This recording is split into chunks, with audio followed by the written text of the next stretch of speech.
আসসালামু আলাইকুম রহমতুল্লাহি ওয়া বারাকাতুহু। সবাই কেমন আছেন? আশা করি সবাই ভালো আছেন। আজকে আমি আপনাদেরকে দেখানোর চেষ্টা করব সেই ফটকা ফলটির নামটা আসলে আমার মনে পড়তেছে না। সো আমাদের গ্রামে এটা ফটকা ফল নামে পরিচিত।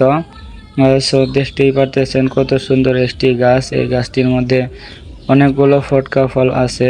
সো তার মধ্যে আমি আপনাদেরকে একটা দেখানোর চেষ্টা করতেছি খুব কাছ থেকেই। দেখে আসলেই অনেক ভালো লাগার মতো সেই ফলটি।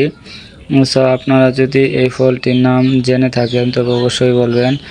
আর দেখতে অনেক সুন্দর লাগতেছে, তিনটা ফল একই সাথে একই সুন্দরভাবে এবং একই সমান, সাথে আরও একটি ফল আছে। সো যাই হোক, আপনারা এই ফলটি দেখে কি অনুভব করতেছেন সেই অনুভূতিটা শেয়ার করবেন। আর এই ফলটির নাম যদি জেনে থাকেন অবশ্যই বলবেন। আর এটা কেমন লাগলো অবশ্যই বলবেন।